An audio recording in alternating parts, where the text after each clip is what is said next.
आज मैं आपको एक कहानी सुनाता हूँ।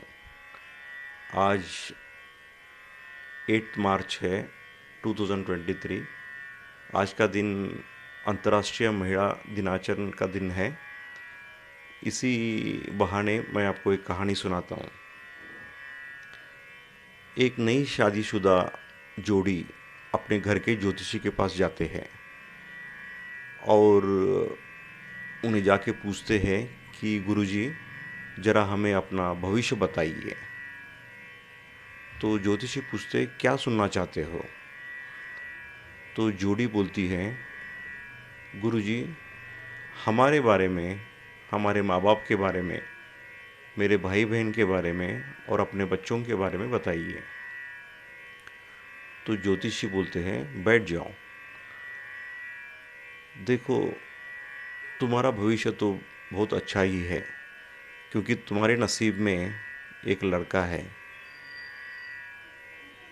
और तुम्हारी जो दूसरी बहन है दूसरे नंबर पे, उसके नसीब में एक लड़की है और जो तुम्हारी तीसरी बहन है उसके नसीब में भी एक लड़की ही है, लेकिन वो ज़रा दिमाग से कमज़ोर रहेगी।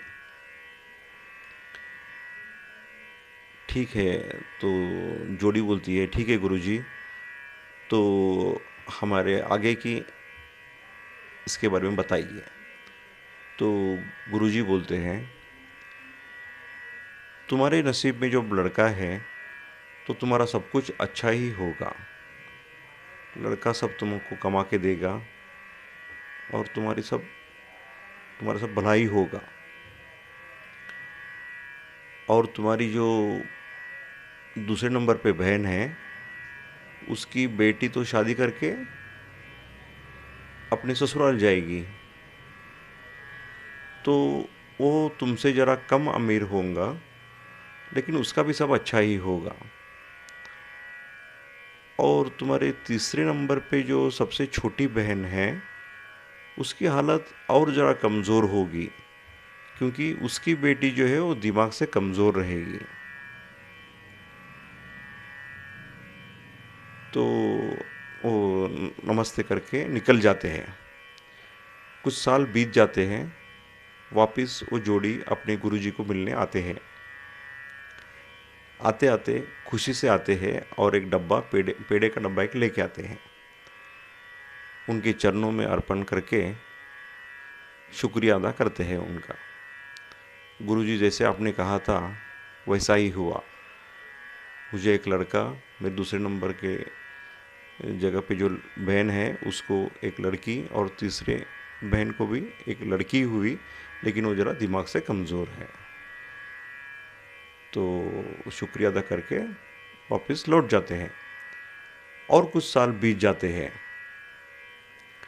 उसके बाद वो फिर जोड़ी गुरुजी को मिलने के लिए वापस आती है। इस बार वो जोड़ी ज़रा नाराज़ रहती है। आके गुरुजी से पूछते हैं, गुरुजी आपकी वाणी ये गलत कैसे निकली, आपका कहना ये गलत कैसा हुआ। तो गुरुजी आश्चर्यचकित होते हैं और पूछते हैं क्या हुआ बालक। तो वो बोलता है मेरा तो सब कुछ ठीक चल रहा है, मेरा लड़का भी अच्छा पढ़ा लिखा है, हम ठीक ठाक सेटल हुए हैं। अच्छी बात है। गुरुजी बोलते हैं फिर मेरी जो दूसरे नंबर पे जो बहन है वो मेरे से ज़्यादा अमीर हो गई, हम हमारे से बहुत आगे निकल चुके हैं वो।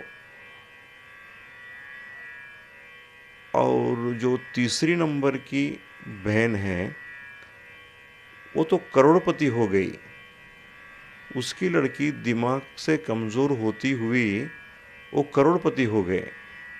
और दूसरे नंबर पे जो बहन है वो तो लखपति हो गए। ये कैसा हुआ गुरुजी। तो गुरुजी बोलते हैं देखो बालक, मैंने जो कहा वो गलत नहीं है, वो सब कुछ बराबर ही है। जो तुम्हारे नसीब में था वो तुम्हें मिल गया, जो तुम्हारी बहन थी उसे भी मिल गया, और जो तीसरी नंबर की बहन है उसके नसीब में जो था वो भी उसे मिल गया। लेकिन तुम्हारे लड़के के नसीब में जितना लिखा था उतना उसे मिल गया। और तुम्हारी दूसरी नंबर की जो बहन है, उसकी लड़की को एक लखपति के घर पैदा होना था, इसलिए वो भी लखपति हो गया। और जो तुम्हारी तीसरी नंबर की बहन है, उसकी बेटी के नसीब में एक करोड़पति के घर में पैदा होना था, इसलिए उसके साथ साथ वो तुम्हारी छोटी बहन भी करोड़पति हो गई। और वो तुम्हारे माँ बाप भी उसी के साथ रह रहे हैं। तो इससे हम क्या सीख सकते हैं? पहली बात, कभी लड़का लड़की में डिफरेंशिएशन मत करो। जिसके नसीब में जो लिखा है वो उसे मिल ही जाता है, वो लड़का हो या लड़की। किसकी नसीब कब बदल सकती है बोल नहीं सकते। और दूसरी बात, कभी भी अपने नसीब को फाइनल मत समझो। अपनी तकदीर को, वो हर वक्त बदलती रहती है। कैसे बदलती है? जो तुम्हारे लोग जीवन में आते हैं जाते हैं, उससे तुम्हारा भी नसीब बदलता रहता है, और वो कभी भी फाइनल नहीं रहता। तो ये जो नक्षत्र वगैरह जो रहते हैं ना, वो भी सब बदलते रहते हैं। कभी भी अपना नसीब फाइनल मत समझो। सिर्फ अच्छे काम करते रहो और बस देखते रहो। और तीसरी बात क्या है कि कभी भी दिमाग से कमज़ोर बच्चों को धुतकारो मत, उनको डिग्रेड मत करो, उनको कंडम मत करो। क्योंकि उनके नसीब में जो लिखा रहता है ना, वो अपने साथ लेके आते हैं, और इनडायरेक्टली आपको भी उसका फ़ायदा मिल जाता है। इतनी सी बात मेरी याद रखो और अच्छे काम करते रहो और आगे बढ़ते रहो। ऐसे गुरुजी ने उसे सलाह दे दी। शुक्रिया। नमस्ते।